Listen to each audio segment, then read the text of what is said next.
మెదక్లోని ఆస్మాన్గూడలో BJP నాయకురాలు Madhavi Latha elite hills apartment భవనాన్ని సందర్శించారు. మాధవిలత ఎలైట్ హిల్స్ అపార్ట్మెంట్ భవనాన్ని సందర్శించిన తర్వాత స్వల్ప ఉద్రిక్తత నెలకొంది. ఇక్కడ ఫ్లాట్ యాజమానులకు బిల్డర్ కు మధ్య వివాదం కొనసాగుతోంది.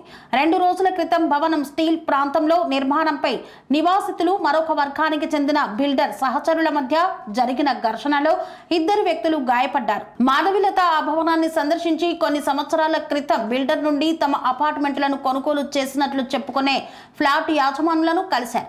అయితే బిల్డర్ స్టీల్ ప్రాంతంలో మరొక నిర్మాణాన్ని ప్రారంభించడానికి ఆరోపణలు ఉన్నాయి. ఇది మొదట పార్కింగ్ కోసం కేటాయించబడిందని పేర్కొన్నారు. మాధవిలత భవన ప్రవేశ ద్వారం వద్ద గోడపై ఒక విగ్రహాన్ని ఉంచి ఇటుకలతో ఒక చిన్న షెడ్డును నిర్మించడంతో ఉద్రిక్తత పెరిగింది. సమాచారం అందుకున్న పోలీసులు సంఘటనా స్థలానికి చేరుకుని ఆ ప్రాంతంలో భద్రతను కట్టుదిట్టం చేశారు. ఈ యొక్క సంఘటనపై స్పందించి మాట్లాడారు మాధవిలత. ఆస్మాన్గఢ్ ఎలైట్ రెసిడెన్సీలో మొత్తం 15 ఫ్లాట్లు ఉన్నాయి. 15 ఫ్లాట్లలో 9 మంది న్యాయబద్ధంగా, ధర్మబద్ధంగా, చట్టబద్ధంగా కొనుక్కొని నివాసం చేస్తున్నారు. ఈ 9 కుటుంబాలు హైందవ కుటుంబాలు, అంటే హిందూ కుటుంబాలు. ఇది కాక ఇంకొక 6 ఫ్లాట్లు ఉన్నాయి ఇక్కడ. అందులో 3 రాజేష్ బన్సల్ అనే ఒక వ్యక్తికి అమ్మడం జరిగింది బిల్డర్ ద్వారా. వారెవరో, వారు ఎలా ఉంటారో మనం ఈ రోజు దాకా ఇక్కడికి వారు రావడం జరగలేదు. ఆ 3 ఫ్లాట్లు గత 5-6 ఏళ్లగా తాళం వేసి అలాగే ఉంది. ఇది కాక బిల్డర్ ఎవరో దుబాయ్ పార్టీ అంట. సినిమాలలోనే మామూలుగా వింటుంటాం, చూస్తుంటాం, కానీ ఇక్కడ మలక్పేటలో ఇలాంటి భాష కూడా వాడుకంలో ఉంది. ఇది మనం తెలుసుకోవాల్సిన విషయం. ఏదో దుబాయ్ పార్టీకి 3 ఫ్లాట్లు అమ్మడం జరిగింది. అతను కూడా గత 5-6 ఏళ్లగా ఎప్పుడు వచ్చింది లేదు, తొంగి చూసింది లేదు. అది కూడా తాళం వేసి ఉంది. ఇది ఇలా ఉండగా అక్కడ మీరు ఒక చెప్పడం అయిపోయాక ఒక చూపించుకోండి మీరు కెమెరాలో. అక్కడ ఒక బండి ఉంది. ఆ బండి 6 ఏళ్లగా ఇక్కడ తాళం వేసి పడి ఉంది ఆ బండి. ఇది కాక ఇప్పుడు ఈ బిల్డర్ ఏం చేస్తున్నా అంటే గత 3 సంవత్సరాలుగా ఈ 6 ఫ్లాట్లు అతని తాలూకా వ్యక్తుల కింద ఉంది కాబట్టి అది అతనిదో, వేరే బేనామీ పేర్ల మీద ఇతందో ఇంకెవరిదో మనకు తెలియదు. ఎందుకంటే వాళ్ళ డీటెయిల్స్ కూడా ఈ 9 మంది ఫ్లాట్ ఓనర్స్కి ఇవ్వడం జరగట్లేదు. అంటే వాళ్ళెవరో వీళ్ళకు తెలియదు. ఈ 6 ఫ్లాట్లని తా కబ్జాలో ఉంది అన్న ఒక ధైర్యంతో జిహెచ్ఎంసీకి విరుద్ధంగా, దాని తర్వాత ఇక్కడ కింద పార్కింగ్ ప్లేస్ అంటే 15 పార్కింగ్ స్లాట్స్ ఉన్నాయి ఇక్కడ 15 ఫ్లాట్లకి.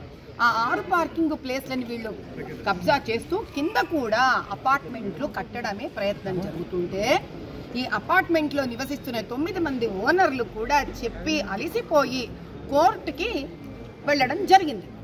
ఆ తద్వారా కోర్టు ఆర్డర్ ఏది నాయన, తద్వారా 2023లో అంటే 3 ఏళ్లగా వాళ్ళు కట్టడం, అక్రమ కట్టడాలు కట్టడం ఈ పార్కింగ్ ఏరియాలో, వీళ్ళు దీన్ని జిహెచ్ఎంసీకో పోలీసులకో వాళ్ళకో వీళ్ళకో చెప్పి కూలగొట్టించడం. మళ్ళీ బలాల అంటారు తెలుసానన్న మీకు, మలక్పేట ఎమ్మెల్యే పేరు బలాల. ఇతను ఎంఐఎం పార్టీ వాడు.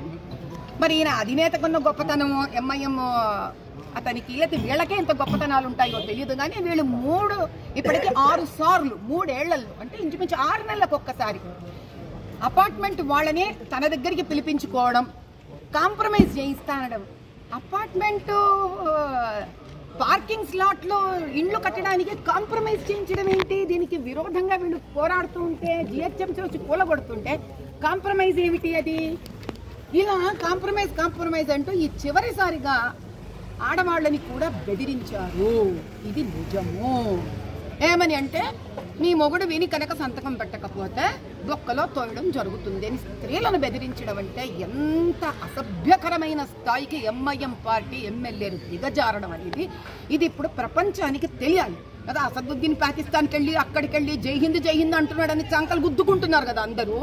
అక్కడ జై హింద్ అంటున్నాడు మంచిదే, కానీ ఇక్కడ జై హింద్ అనాలిగా, ఇక్కడ వాళ్ళని కాపాడుకోవాలి కదా. 2023లో ఇదోండి,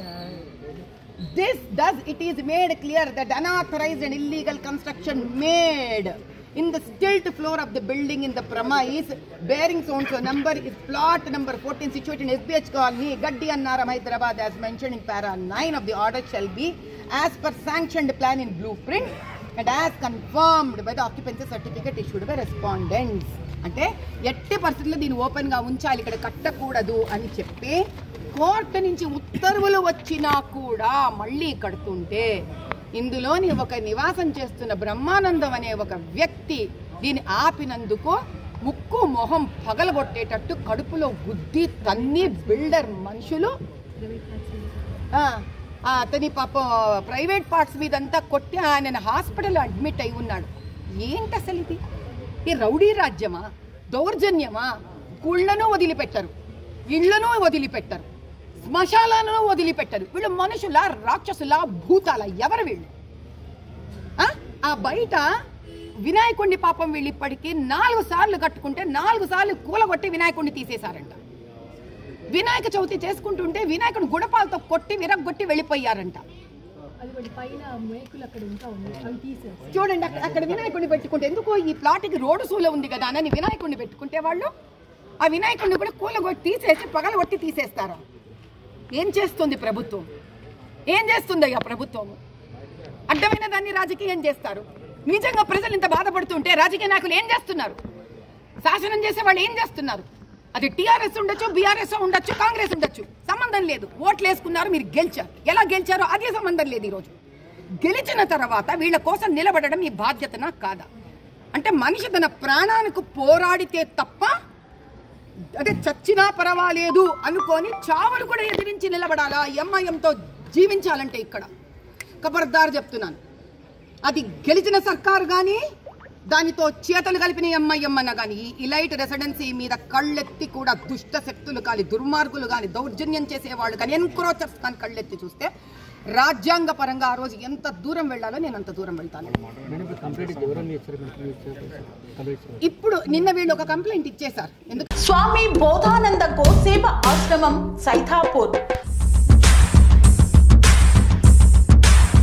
జ్యోతిష్యం, వాస్తుశాస్త్రం మన పూర్వీకులు మనకిచ్చిన వరం. దుర్గాదేవి, కాలభైరవ ఉపాసనతో వాక్సిద్ధి పొందిన శ్రీ శ్రీ బోధానందగిరి స్వామివారు మీకు ఎలాంటి సమస్యలున్నా, వాటిలో ముఖ్యంగా ధన నష్టం, ఆరోగ్య నష్టం, భార్యాభర్తల మధ్య గొడవలు, ప్రేమించుకున్న వారు దూరం అవడం, ఎన్ని సంబంధాలు వచ్చినా పెళ్లి ముడి పడకపోవడం, రోడ్డు ప్రమాదాలు, అప్పుల బాధలు, వ్యవసాయంలో నష్టాలు, పెద్దల మాట పిల్లలు వినకపోవడం, ఆరోగ్య శాంతి, గృహశాంతి, మనశ్శాంతి లేకపోవడం, ఇలాంటి సమస్యలు ఉన్నట్లయితే ఒక్కసారి స్వామీజీని కలవండి. మీ సమస్యలకు తగిన పరిష్కారాన్ని పొందండి. అంతేకాక అన్ని రకాల వ్యాధులకు గోపంచకవ్య మరియు మూలికా వైద్యం చేయబడును. నమ్మకంతో రండి, ఆయురారోగ్యాలతో వర్ధిల్లండి. మా అడ్రస్ స్వామి బోధానంద గోసేవ ఆశ్రమం, సైథాపూర్, వీరభద్రస్వామి గుడి దగ్గర, యాదగిరిగుట్ట. సంప్రదించవలసిన నెంబర్ 9849213754 మరియు 9618034138.